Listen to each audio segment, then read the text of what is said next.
各位同學，大家好啊！我係 Aman。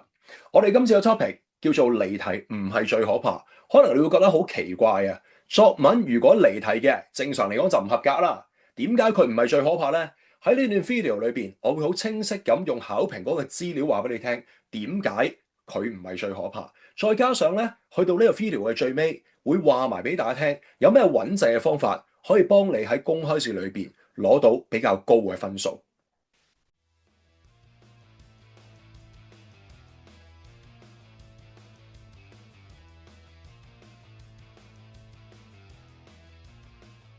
之前咧搞咗一個免費 video 改文嘅活動，老老實實真係完全免費嘅改文咧，我係為咗想幫下一啲好迷茫嘅學生。我冇諗過咧，原來我自己都會學到嘢嘅。咁因為其實咧，我淨係講呢幾日啦，我都改咗好多文啊，包括呢啲文章啦，或者我自己學生嘅文章啦。咁就同某啲同學仔咧都有少少交流嘅，即係例如啱啱頭先有呢兩位啦，咁啊啱啱交流咗少少嘢啦，咁樣咁就我會見到咧。好多同學原來對於 DSE 作文點樣叫做可以穩陣啲攞高分，都唔係好明白啊！而當同大家交流嘅期間咧，我會感受到好多同學係驚離題嘅。正正因為咁咧，我就拍咗呢一條片話俾大家聽，離題唔係最可怕嘅。點解咧？其實有啲嘢喺之前嘅短片裏邊都講過嘅，我再俾多一次大家睇。嗱，呢一度咧就係2023到2025考評局嘅報告裏邊嘅一啲真實嘅説話啦。考評局講到咧就係題目提供好大嘅發揮空間，嗱兩年都係咁講啦，係咪？所以考生都能夠扣題寫作，係好少離題嘅。咁所以咧，其實離題真係唔多嘅咧，甚至比較新嘅應該話最新啦，係咪？2025年佢又講到啦，完全離題答卷較少出現，但係留意審題不精嘅情況仍然常見。咁其實即係話咩咧？我哋如果用一般日校老師嘅術語嚟講，即係話。你預咗離題機會就唔高嘅一般人，但係偏題嘅機會都唔算太低。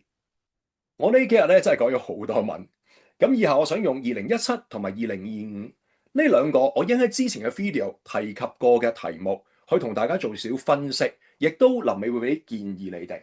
OK，嗱，第一啦，2025年呢一題咧係最多人交俾我嘅。OK，咁人哋嘅題目講到明啦，我上個 video 有講嘅，藏在泥土中嘅寶物。咁如果你講植物，理論上冇問題，植物係有嘢藏在泥土中嘅。不過你要明白，一棵植物，我舉例啊，佢嘅果實就唔係藏在泥土中嘅，係咪啊？佢嘅根就係藏在泥土中。咁所以如果你話一篇文章，你成棵植物咁樣講，可能你講咗50%係佢嘅果實啦，佢嘅葉啊，又或者佢嘅枝幹啊，如此類推。但係你只係得50%。去講真係泥土入邊嘅根，咁你咪唔夠貼題咯。咁呢個就係所謂嘅偏題啦，明唔明啊？呢個係第一啦。另外仲有第二樣嘢喎，人哋話藏在泥土中，咁有啲同學仔咧，即係我唔可以直接話你離題啊，但係真係作得好怪。例如係有同學話啊，我喺沙灘度咧埋咗啲嘢，咁沙灘嗰啲係沙，其實唔係泥土嚟嘅。不過嗱，以我自己嘅了解啦，你話會唔會有老師因為你沙灘嗰啲咧並唔係真正嘅泥土，佢即時話你離題啦唔合格咧？講真，真係未必嘅。不過你問我穩唔穩陣，係絕對唔穩陣。我諗好多老師都會覺得呢啲咧就係叫做所謂嘅偏題啦。咁呢個唔關嗰個比重事喎，而係你寫咗一啲同個題目嘅 keyword 好似，但係實際唔係題目 keyword 嘅嘢。OK，咁另外啦。如果我哋講下邊2017年嘅題目，自此之後我終於解開咗心結。咁嗱，大家會知道啦，心結呢一樣嘢，你梗係要形成咗先至可以再解開噶嘛。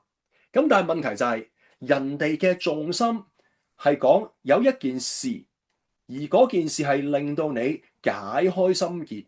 咁所以咧，心結嘅形成唔應該喺篇文度佔好大嘅比重，即係舉個例子，如果我做一篇文章叫做100%，成篇文叫100%，咁你話 OK，我用咗30% 左右去講心結嘅形成，我認為完全 OK 係冇問題㗎，係咪？但係起碼你俾翻70%係解開心結我，咁我咪覺得你真係作緊個重點咯。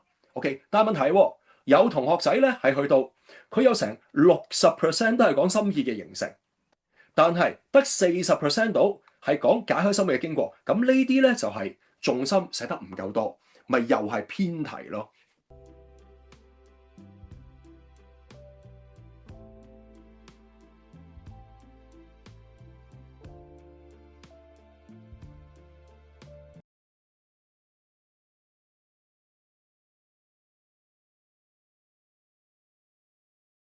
嗱，針對以上嘅情況，如果大家唔想偏題嘅話咧，我認為有兩樣嘢係特別重要嘅。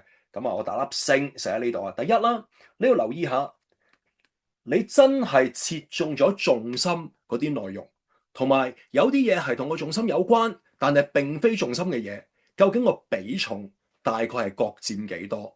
咁而喺呢一度咧，我會鼓勵大家係咁嘅。你最好如果寫大綱嘅同學仔，我當你會寫6段咁計啦。咁你就要 check 下啦。喂，你嗰6段嘅內容究竟大概有幾多段係中正個重心咧？OK，即係舉例，如果你話OK，我6段裏邊有1段，我覺得係楞住個重心，但係唔係重心嚟嘅，有5段都係重心嘅，冇問題。但係啦，如果你 check 發覺喂唔對路喎，我唔係重心嘅，都6段裏面佔咗3段，真正重心得3段啫喎，咁你唔係離題啊？不過好有機會人哋覺得你偏題，咁你咪賴嘢咯，係咪？咁所以咧，我希望大家係咁嘅。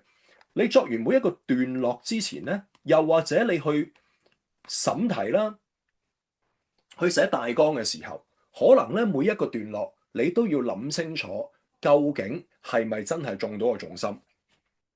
保密沉鬼底啊！我哋講嘅 last 一點，亦都係我知道咧有唔少老師係忽略咗，甚至係真係完全冇教過嘅一點，就係咩咧？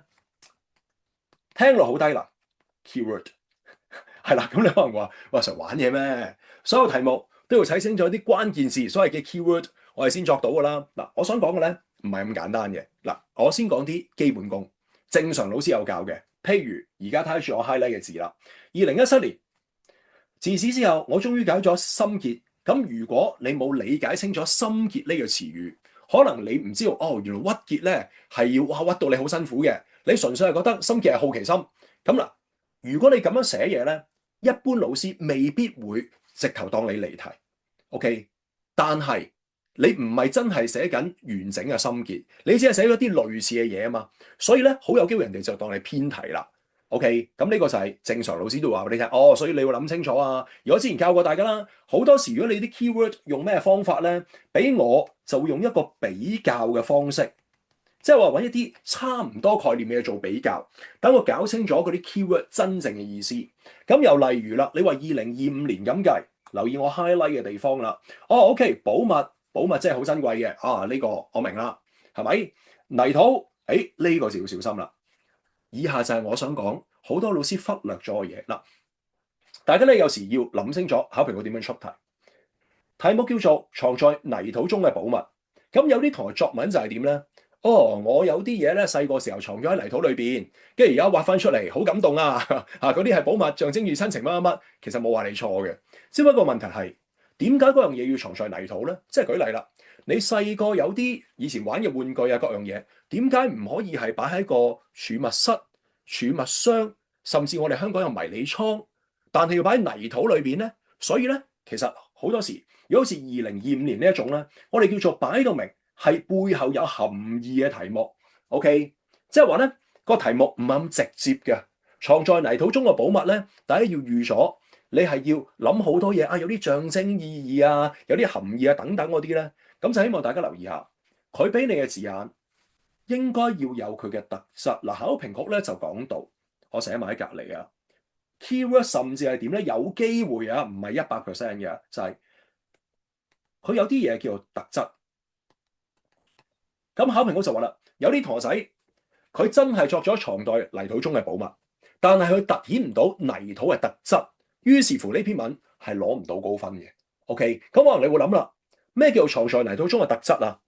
舉個例子啊，頭先我咪講到，我有學生係寫咗沙灘裏邊嗰啲沙啊嘛，係咪？嗱，其實沙同泥土咧真係好似，我哋都有個概念叫泥沙或者沙泥啦，係咪？但係問題係，我哋一般人會覺得泥土係可以入邊有養分，一般嘅植物係可以喺泥土度種到出嚟嘅。咁呢啲就係泥土嘅特質啦，得唔得？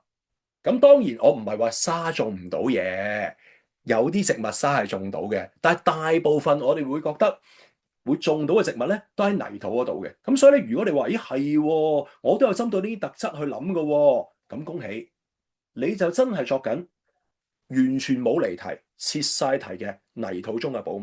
但係調轉嚟講啦，就算你作緊真係啲嘢喺泥土裏邊，但係你冇針對到右手邊我而家圈緊呢個特質嘅方面咧，咁有機會你發揮得唔好，人哋就會當你中唔正個題目。咁呢啲咧有機會令到你輕度嘅偏題。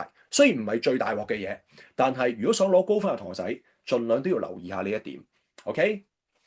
其實今年咧，我都錄咗唔少片，係幫2026年嘅 DSE 考生嘅，包括咗呢個卷二嘅貼題啦，又或者係呢個抄文其實係唔 work。